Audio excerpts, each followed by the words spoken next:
అందరికీ నమస్కారం. శ్రీనివాస్ చెప్పే కథలకు మీ అందరికీ స్వాగతం.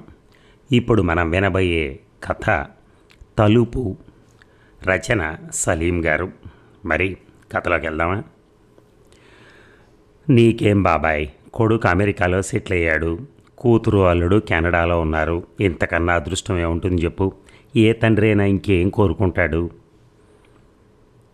పిడికెడంత ఆదరణ, గుప్పెడంత ఆప్యాయత. బాబాయ్ నా వైపు దిగులు కళ్ళతో చూశాడు. మా వాడికి అమెరికాలో ఉద్యోగం వచ్చిన కొత్తలో నేను అలాగే అనుకున్నాను రామం. తర్వాత అనుభవపూర్వకంగా తెలుసుకున్నాను, నేను అమెరికా పంపింది ఉత్త కొడుకును కాదు, నేను పెంచి పోషించి ఇప్పుడు ఆశిస్తున్న ఆత్మీయ అనురాగాలని కూడా అని. అలా అంటావేమిటి బాబాయ్? నీ ఇంట్లో డాలర్ల పంట పండుతుంటేను. ఈ వయసులో మాకెందుకు బాబు డాలర్లు? వాడు డబ్బులు పంపకున్నా మేము తినే గుప్పెడు మెతుకులకు అసలు కొదవే లేదు. మాకు కరువైంది పిల్లల ఆదరణ. మేం కోరుకునేది ప్రేమ నిండిన 4 మాటలు, మాకొక ఆసరా ఉందన్న చిన్న భరోసా. వృద్ధాప్యంతో పాటు కన్న పిల్లల్లోని ప్రేమ రాహిత్యం అతన్ని మరింత కృంగదీస్తున్నట్టు అనిపించి అనునయించే ప్రయత్నంలో అందులో లోటుండదు బాబాయ్. ఎటొచ్చి వ్యక్తీకరించకపోవచ్చు. దగ్గర దాప చాలా దూరంలో ఉన్నారాయ్. దానికి తోడు పని ఒత్తిళ్ళు, సంసార బాధ్యతలు, వాటిలో తలమునకలవుతూ ఎప్పుడైనా విస్మరించచ్చేమో కానీ మీరంటే మీ పిల్లలకు వల్లమాలిన ప్రేమ అన్నాను. నిజమా? నాకు తెలియదే అన్నట్టు నా వైపు ఆశ్చర్యంగా చూసి, అదే నిజమైతే ఎంత బావుండు అనే అర్థం వచ్చేలా నిట్టూర్పు విడిచాడాయన. ఈరోజు విజయదశమి. 3 రోజుల నుంచి మీ పిన్ని కళ్ళల్లో ఒత్తులు వేసుకుని ఫోన్ ఎప్పుడు మోగుతుందా అని ఎదురు చూస్తోంది. కొడుకు కూతురు ఫోన్ చేసి శుభాకాంక్షలు చెప్తారని. పిచ్చిది, ఉదయం నుంచి పచ్చి మంచినీళ్ళు కూడా ముట్టుకోలే. నేను అంతే. ఇలా కంప్యూటర్కి కళ్ళను అతికించి ఈమెయిల్ తెరిచి కూర్చున్నాను.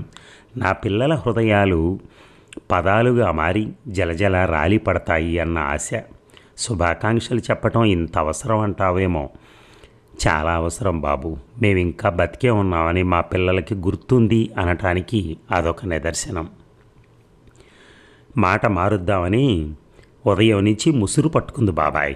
వర్షం తగ్గేలా లేదు అన్నాను. మీ పెన్ని కూడా ఉదయం నుంచి కురుస్తూనే ఉంది రామం కన్నీళ్ళని. నా కళ్ళల్లో తడి కనిపించదు. ఏడ్చి ఎండిపోయి చాలా కాలమైంది. ఇప్పుడు గుండె రోధిస్తోంది బాబు, పిల్లలకు వినిపించనంత నిశ్శబ్దంగా. అప్పటి వరకు తల వంచుకుని విషాద దేవతలా కూర్చుని ఉన్న పిన్ని తల ఎత్తి నా వైపు చూసింది. పండగ పూట నువ్వైనా గుర్తుపెట్టుకుని వచ్చావు, చాలా సంతోషం బాబు అంటున్నప్పుడు ఆమె కళ్ళు మరొకసారి నీటి పుష్పాలయ్యాయి. పోయిన ఏడాది ఏదో పనుండొచ్చాడు, వాడితో పాటు కూతుర్ని పిలుచుకొచ్చాడు. నువ్వు చూసావుగా, 4 ఏళ్ల పిల్ల ఎంత ముద్దుగా కొందనపు బొమ్మలా ఉంటుందో. పట్టుమని 10 రోజులైనా ఉంచలేదు. ప్రాణం గిలగిల్లాడిందనుకో. ఈ వయసులో కొడుకులు, కోడళ్ళు, మనవళ్ళు, మనవరాళ్లతో కలిసి సరదాగా కాలక్షేపం చేయాల్సింది పోయి ఇలా బతకటం ఎంత దుర్భరంగా ఉందో. ఇది ఒక బతికేనా అనిపిస్తోంది. ఎంత తొందరగా చావొస్తుందా అని ఎదురు చూస్తున్నాను బాబు అంటూ పెద్దగా ఏడ్చేసింది. పండగ పూట అవే మాటలు పిన్ని. నువ్వే ఇలా అయిపోతే బాబాయ్ని ఎవరు చూసుకుంటారు అన్నాను. అది ఏడ్చి గుండె బరువుని కొద్దిగానైనా దింపుకుంటుంది బాబు. నాకు ఆ అదృష్టం కూడా లేదు అన్నాడు బాబాయ్. రామం, నా మాట జాగ్రత్తగా విను. నీకొక్కతే కూతురు. ప్రలోభపడి విదేశీ సంబంధాలు చెయ్యకు. అసలు ఈ సాఫ్ట్వేర్ కుర్రాళ్ళని వదిలి వృద్ధాశ్రమాలు పుట్టగొడుగుల్లా పుట్టుకురావటానికి కారణం ఈ సాఫ్ట్వేర్ భూమే. మా అమ్మాయి విషయంలో ఇలాగే మోసపోయాం. కుర్రాడు విప్రోలో మంచి ఉద్యోగంలో ఉన్నాడు. హైదరాబాదే కాబట్టి పిల్ల కళ్ళెదురుగా ఉంటుందని ఆశపడ్డాం. పెళ్ళైన ఏడాదికే కెనడాలో మంచి అవకాశం వచ్చిందని వెళ్ళిపోయాడు. చిన్న ఉద్యోగస్తుడైనా పర్వాలేదు, మంచివాడే ఉంటే చాలు. మనకు దగ్గరగా హైదరాబాద్ కాకున్నా పర్వాలేదు, మన రాష్ట్రంలో ఉంటే చాలు. వాళ్ళు తీరిక లేదని రాకున్నా మనమైనా వెళ్ళి కళ్ళారా చూసుకోవచ్చు, మనసారా మాట్లాడుకోవచ్చు. దూరాలు మనుషుల మధ్య దూరాలని పెంచేస్తాయి రామం. వర్షం కొద్దిగా తెరిపించింది. వాళ్ళిద్దరి దగ్గర సెలవు తీసుకుని బయటపడ్డానన్న మాటే కానీ ఆ ఇంట్లోని విషాదం అంతా నాలో గూడు కట్టుకున్నట్టు నా పరిస్థితి అంతేనా? ఒక్కతే కూతురు, అల్లారు ముద్దుగా పెంచిన కూతురు స్వప్న కంప్యూటర్ ఇంజనీరింగ్ చదువుతోంది. ఆ కోర్సులో చేర్చి పొరపాటు చేశానా? కంప్యూటర్ కోర్సు చదివిస్తే పెద్ద పెద్ద ఉద్యోగాలు, వేలకు వేల జీతాలు వస్తాయని ఆశించాను తప్ప పిల్ల మాకు దూరం అవుతుంది అన్న ఆలోచనే రాలేదు. అమ్మో, అది మా ప్రాణం. దూరం అయితే మేము తట్టుకోలేము. బాబాయ్ చెప్పింది నిజమే. దగ్గరగా ఉంటేనే అనుబంధాలు. అసలే వేగవంతమైన జీవితాలు, ఉరుకులు పరుగులు, లక్ష్యాన్ని చేరుకోవటంలో ఎదురయ్యే పోటీ, రకరకాల ఒత్తిళ్ళు, వీటన్నిటి మధ్య అనుబంధాలని, ఆప్యాయతలని కాపాడుకోవాలంటే ఒక యజ్ఞమే. శ్రమపడి పట్టుదలతో సాధిస్తే కానీ బలహీనమైపోతున్నటువంటి ప్రేమలు జీవం పోసుకోలేవు. ఇంటికి చేరుకునేటప్పటికీ 9 కావస్తోంది.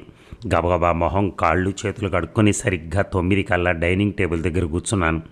ఈ మధ్య కాలంలో స్వప్న కళ్ళకు కనిపించడమే గగనం అయిపోయింది. మాది 2 బెడ్రూమ్ల ఫ్లాట్. స్వప్న కోసం ఒక గది, మాకో గది. ఉదయం 9 అయినా తలుపు తీయరు. కాలేజీకి వెళ్లే ముందు కనిపించి హాయ్ నాన్నగారు అంటుంది, అంతే. మరలా రాత్రికి నేను హాల్లో ఉన్న సమయంలో భోజనానికి తన రూమ్ దాటి బయటకు వస్తే కనిపిస్తుంది. ఎక్కువసార్లు తను 10 దాటాకే భోంచేస్తుంది. అప్పటికే నేను నా బెడ్రూమ్లోకి వెళ్ళిపోతాను. ఒకే ఇంట్లో ఉన్న ఒక్కొక్కసారి 2-3 రోజుల వరకు కనిపించదు. తన గదిలోకి వెళ్ళి తలుపు ఎందుకు వేసుకుంటుంది? మనం పరాయి వాళ్ళం కాదుగా. తలుపు తెరిచిపెడితే కనీసం కళ్ళనైనా కనిపిస్తూ ఉంటుందిగా అని అడిగా రాణిని. ఆమె కళ్ళల్లో విషాదం ఉప్పెనగా మారింది. ఆడపిల్ల వయసులో ఉంది, తనకు ప్రైవసీ అవసరం కదా అంది. ఆ మాట తన గాయపడుతున్న మనసుకు తను నచ్చ చెప్పుకుంటున్నట్టు అనిపించింది. రోజునా? ఇంట్లో ఉన్నన్ని గంటలునా? మా దగ్గర కూడానా? నాకెందుకో ఆ సమాధానం సరికాదనిపించింది. ఆ తలుపు నా కూతురికి మధ్య లంకిణిలా అడ్డుపడుతుందన్న భావన. ఆ తలుపే లేకుండా ఉంటే ఎంత బాగుంటుంది. స్వప్న మాకు కనిపిస్తూ ఉంటుంది, మా కళ్ళ ముందు కదలాడుతూ ఉంటుంది. అయినా గడి ఎందుకు పెట్టుకుంటుంది? మేమెవరం రాకూడదనా?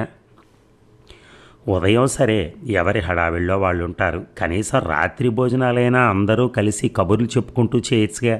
ఎవరి పట్టికి వాళ్ళకిష్టం వచ్చిన సమయంలో. ఏమిటిది అన్నదే. ముగ్గురం 3 వేరు ఖండాల్లో ఉన్నట్టు 3 ద్వీపాలుగా విడిపోయి నాకు భయం అనిపించింది. అందుకే 10 రోజుల క్రితం ఒక ఆర్డర్ జారీ చేశాను. 6-100 అయినా, ఆకాశం తల్లక్రిందులైనా సరే రాత్రి 9 ఇంట్లోని 3 సభ్యులు డైనింగ్ టేబుల్ దగ్గర కలవాలి. కలిసి భోంచేయాలి. ఆ కొద్దిసేపు అయినా సరదాగా కబుర్లు చెప్పుకోవాలి, కష్ట సుఖాలని పంచుకోవాలి. స్వప్నను పిలు, నువ్వు కూడా కూర్చో, భోజనాలు చేద్దాం అన్నాను. అది చదువుకుంటోందండి, ఆకలిగా లేదట, తర్వాత తింటానంది అంది రాణి నా కంచంలో అన్నం వడ్డిస్తూ. అదేమిటి, డిన్నర్ ముగ్గురం కలిసి చేయాలని కదా అనుకున్నాం. అలా నిర్ణయించుకుని పట్టుమని 10 రోజులైనా కాలేదు. నేను అదే చెప్పానండి, దానికి అన్నం తినాలన్న మూడ్ లేదట. అన్నం తినటానికి మూడ్ ఏమిటి? 9 అయింది, ఇంకెప్పుడు తింటుందట? లేచి స్వప్న రూమ్ దగ్గరికి వెళ్ళి తలుపు తట్టాడు. 2 నిమిషాల విరామం తర్వాత స్వప్న బోల్టు తీసి తలుపు తెరిచి, ఏంటి నాన్నగారు అంది మొహంలో కదలాడుతున్న విసుగు ఛాయల్ని దాచుకుంటూ. తలుపుకు బోల్టు కూడా ఎందుకమ్మా? నిన్ను అడగకుండా ఎవరో లోపలికి రాం కదా అన్నాను. ఆమె సమాధానం కోసం కొద్దిసేపు ఎదురు చూసి, భోజనానికి రా తల్లి అన్నాను. రేపు అసైన్మెంట్ ఉంది నాన్నగారు, చదువుకోవాలి. అన్నం తిన్నాక చదువుకోవచ్చు కదా. ఇందులో కూడా బలవంతమా? నా ఇష్టాలతో సంబంధం లేదా? ఆకలిగా లేదని అమ్మకి చెప్పాగా అంటున్నప్పుడు స్వప్న కళ్ళల్లో గిర్రున నీళ్లు తిరిగాయి. గాయపడి వెనక్కొచ్చి డైనింగ్ టేబుల్ దగ్గర కూర్చున్నాను. అందరం కలిసి భోంచేయాలన్న కోరిక తప్ప బలవంతం చేశానా? తన ఇష్టాలను ఎప్పుడు కాదన్నాం? స్కూటీ కావాలని అడిగితే యాక్సిడెంట్లు జరుగుతాయేమన్న భయం వల్ల నాకు ఇష్టం లేకున్నా కొన్నాను. డబ్బులు లేకున్నా అప్పు చేసి మరీ కొన్నాను. పండగ పూట ముగ్గురం కలిసి సరదాగా. దాన్ని ఎందుకండి బలవంత పెడతారు? అది సరిగా తినదండి. ఏం చదువులో ఏమిటో, పిల్లలకి తిండి మీద ధ్యాస కూడా ఉండట్లా. ఇంజనీరింగ్లో చేరినప్పటి నుంచి ఎలా చిక్కిపోతుందో చూసారా? మీరు తినేయండి, కొద్దిసేపు ఆగి నేనే దానికి ఏమైనా తినిపిస్తాను అంది రాణి. ఆమె కళ్ళు వర్షించడానికి తయారుగా ఉన్న మేఘాల్లా ఉన్నాయి. కనీసం నువ్వైనా నాతో పాటు కూర్చోవచ్చు కదా. ఆమెలో విస్తరిస్తున్న దిగులు చూసి నాలోని దిగులు ఆమెకు కనిపించకుండా జాగ్రత్త పడుతూ అడిగాను. అది తిన్నాక తింటాలేండి, మీరు తినేయండి అంది. 4 కుర్చీల డైనింగ్ టేబుల్, మనం ముగ్గురమేగా, 4వ కుర్చీ ఎవరికి అని ప్రశ్నించిన స్వప్నకు మన ఇంటికి రాబోయే అల్లుడికి అని అల్లరిగా సమాధానం చెప్తే అది సిగ్గుపడ్డట్టు గుర్తు. ఇప్పుడు 3 కుర్చీలు ఖాళీ నన్ను వెక్కిరిస్తూ. నా చిన్నతనంలో భోజనాలప్పుడు అందరం పీటలు వార్చుకుని వరుసగా కూర్చునేవాళ్ళం. నేను, నాన్న, నానమ్మ, అక్క, 2 తమ్ముళ్ళు, అమ్మ. అమ్మ ఎదురుగా కూర్చుని కొసరి కొసరి వడ్డించేది. ఎన్నెన్ని కబుర్లో ఊరి రాజకీయాలన్నప్పుడే చర్చకొచ్చేవి. నాకు అన్నం సహించలేదు. సగంలో వదిలేసి నా గదిలోకి వెళ్ళిపోయాను. రాత్రంతా నిద్ర పట్టలేదు. పీడకలలు. నా కూతుర్ని ఎవరో రాక్షసుడు ఎత్తుకెళ్ళిపోతున్నాడు. వాడి ఒంటి నిండా డాలర్లతో చేసిన కొమ్ములు. కాపాడుకునే ప్రయత్నంలో ఓడిపోతూ పెద్దగా ఏడుస్తూ నేను. ఓ మాంత్రికుడు వికృతంగా నవ్వుతున్నాడు.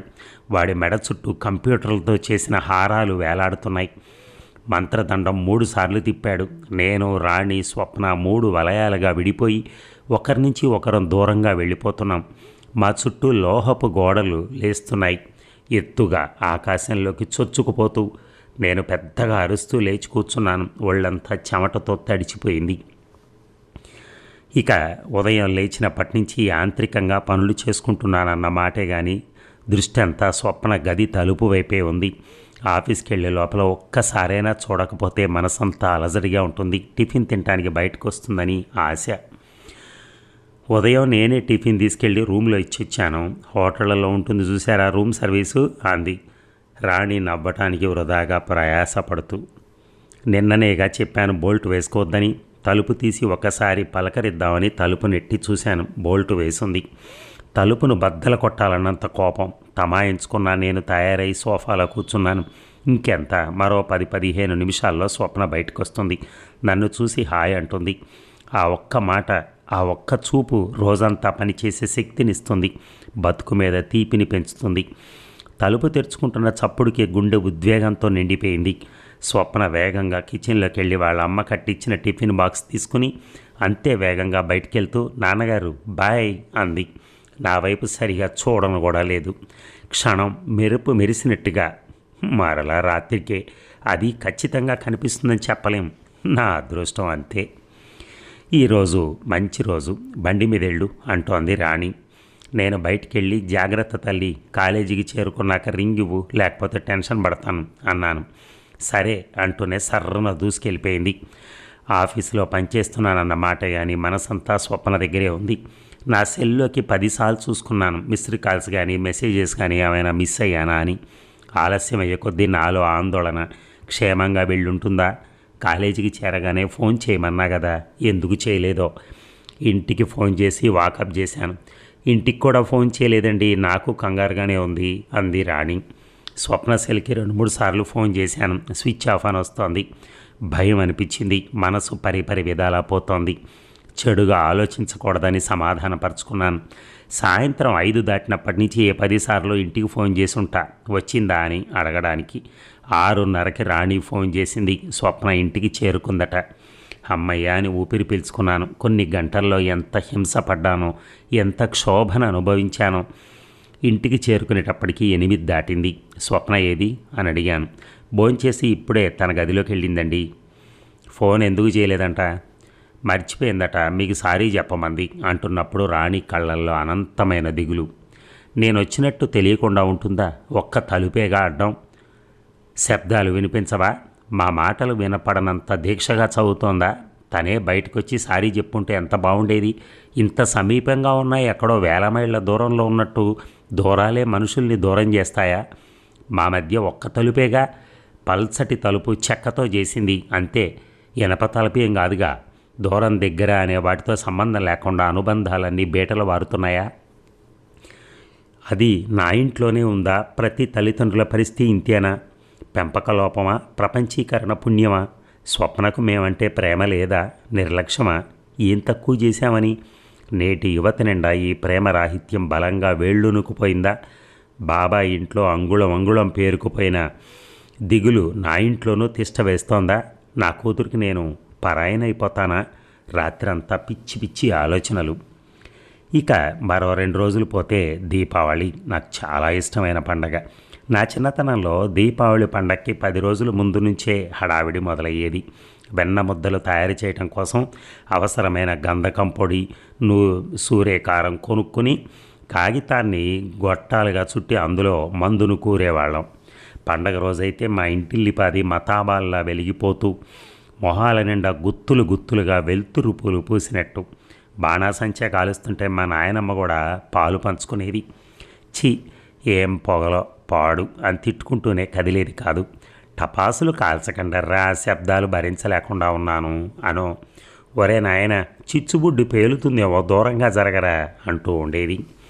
వెన్నముద్దలు అటు నుంచి కాల్చాలి, ఇటువైపు అంతా ఇసకే అంటూ నాన్న పడే అవస్థలను చూసి అమ్మ నవ్వేది. నాకు 2 పువ్వొత్తులు ఇవ్వండి, కాల్చి పడేస్తాను అనేది. ఎంతటి సందడి, ఎంతటి సంబరం. స్వప్నకు కూడా దీపావళి అంటే ఇష్టమే. నాకు మళ్ళీ తొందరగా ఆఫీస్ నుంచి ఇంటికి వెళ్ళాను. స్వప్న రెడీని గమ్మను, మనం బజార్కి వెళ్ళి బాణాసంచి అవి కొనాలి, దానికి రేపేదో సెమినార్ ఉందట, బిజీగా ఉంది, 1 గంట బయటికి వెళ్ళొస్తే కొంపలే మునిగిపోలే. మీరే అడగండి. రాణి భావరహితంగా కనిపించడానికి ప్రయత్నిస్తూ అంది. తలుపు నెట్టాను, బోల్ట్ వేసింది. స్వప్న తలుపు తీసి ఏమిటన్నట్టు చూసింది. బాణాసంచా కొనాలి కదా, వస్తావా? నేను రాలేను, చదవాల్సింది చాలా ఉంది. పోన్లే, నేనే వెళ్ళి కొనుక్కొస్తాను, పండగ రోజు ఇద్దరం కలుద్దాం. కుదరదు నాన్నగారు. ఏ? టైం లేదు. బాణాసంచా కాల్చాలన్న ఆసక్తి ఒక్కసారిగా చప్పబడిపోయింది. ఇక పండగ రోజు ఉదయం నుంచి చాలా ఉత్సాహంగా ఉన్నాను. రాణిని ఏ 10 సార్లు అడుగుంటాను, స్వప్న తలంటుకుని కొత్త బట్టలు వేసుకుని తయారైందా లేదా అని. రాత్రి చాలాసేపటి వరకు చదివినట్టుందండి, ఇంకా పడుకుంటోంది అంది రాణి. నేను తయారై స్వప్న కోసం ఎదురు చూస్తూ కూర్చున్నాను. ఎప్పుడెప్పుడు తలుపు తెరుచుకుంటుందా అని ఎదురు చూస్తూ. నా కూతురు పట్టుబట్టలు ధరించి కొందనబ్బు బొమ్మల కదిలొచ్చి దీపావళి శుభాకాంక్షలు నాన్నగారు అనే అద్భుతమైన గడియల కోసం. స్వప్న కళ్ళు కలువ పువ్వుల్లా ఉంటాయి. నాకు దీపావళి పండగ అంటే చాలా ఇష్టమని తనకు తెలుసు. తను నాకు శుభాకాంక్షలు చెప్తున్నప్పుడు దాని కళ్ళు మతాబాల్లా వెలగటం చూడాలన్న బలమైన కోరిక నాకు. దాని మొహం వెలుతురు చెట్టులా మారిపోవటం ఓ అందమైన అనుభవం, దివ్యమైన అనుభూతి. స్వప్న తన గదిలో ముస్తాబవుతూ ఉంటుంది. మా ఇద్దరికి మధ్య తలుపు, బోల్టులు వేసిన తలుపు. 9:30కి సెల్లో మెసేజ్ వచ్చింది. Happy Diwali dad. స్వప్నకి నాకు అడ్డుగా ఉన్న తలుపు ఇండియాను అమెరికాను వేరు చేస్తున్న మహాసముద్రంలా అనంతంగా పెరిగిపోయి ఉప్పెనలా పొంగిపోయి నన్ను ముంచెత్తుతూ నాకు ఊపిరాటం లేదు. ప్రాణం పోతున్నట్టుంది. శరీరంలోని ప్రతి క్షణం బాధతో వెలవెల్లాడుతోంది. ఇక నా హృదయం సంగతి వేరే చెప్పాలా? అదండి కథ. ఈ కథ విపుల మాసపత్రికలో నవంబర్ 2008లో ప్రచురితమైంది. చూసారా ఎంత దయనీయమైన స్థితి. ఒకే ఇంట్లో ఉండి తలుపులు బంద్ చేసుకుని మనిషి కనపడకపోవటం. కూతురు అనే ఆమె. ఆ కూతురుని చూడాలని ఆ తండ్రి పడే ఆరాటం. ఎందుకంటే పెళ్ళైపోయిన తర్వాత ఎలాగో ఉండదు దగ్గరలో. మళ్ళీ అక్కడికి వెళ్ళి మనం చూడాలి, లేకపోతే విదేశాల్లోకి వెళ్ళిపోతే అసలు మనం వెళ్ళడానికి కూడా ఉండదు అనేది అంతకుముందు బాబాయ్ వాళ్ళ ఇంట్లో చూశాడు కాబట్టి. ఆ తర్వాత ఇక్కడ నా పరిస్థితి ఎట్లా ఉందని ఊహించుకుంటే ఆయన పరిస్థితి మరీ దారుణంగా ఉంది. అసలు ఇంట్లోనే తలుపులు వేసేసారంటేనే ఆమె ఆల్రెడీ విదేశంలో ఉన్నట్టే. ఎందుకంటే ఎప్పుడూ తలుపు బోల్టు బిగించడం, తీయను అనటం, లేకపోతే పని ఉందని చెప్పటం, ఇలాంటివన్నీ. చివరికి ఇంట్లో ఉండే మెసేజ్ పెడుతున్నారు. ఎంత భయంకరమైన సమస్య అంటే అది. ఆ తండ్రి నిజంగా తట్టుకోలేకపోతున్నాడు. తల్లి అనేది ఏంటంటే ఎప్పుడైనా చిన్న పిల్లలు చేసిన చిన్న చిన్న తప్పుల్ని క్షమించేసి ఆమె మనసులోంచి పడదు. ఆ మనసులో కూడా ఉంటాయి బాధలు, కానీ బయటపడదు ఆమె. ఎందుకంటే ఒక ఇంట్లో ఆడది ఏడ్చింది అంటే కొంచెం ఆ ఇంటికి ఒక ఎఫెక్ట్ ఉంటుందని ఒక ఫీలింగ్ ఉండొచ్చు, లేదా వాళ్ళ పెంపకం కావచ్చు, ఏదైనా కానీ వాళ్ళకుండే ఆ ఆత్మస్థైర్యం, ఆ ధైర్యం అది మగాళ్ళకు కూడా ఉండదు నిజంగా. ఆ మగవాడు అందుకే చాలా ఇబ్బంది పడుతున్నాడు పాపం. కానీ ఏమీ చేయలేని పరిస్థితి. అలా ఉంది పరిస్థితి అన్నమాట. ఒక ఇంట్లోనే శత్రువుల్లాగా మసలుకోవటం. మాట్లాడమంటే ఒక్కటే ఆన్సర్ చెప్పుద్ది, అది కూడా బోల్ట్ తీసి ఒక్క ఆన్సర్ చెప్పి తలుపేస్తుంది. చూడండి ఎంత నరకం అది ఆ తండ్రికి. మామూలు నరకం కాదు. ఆ తండ్రికే తెలుస్తుంది ఆ బాధ ఏమిటో, అలాంటి తండ్రికి. Thank you very much. ధన్యవాదాలు.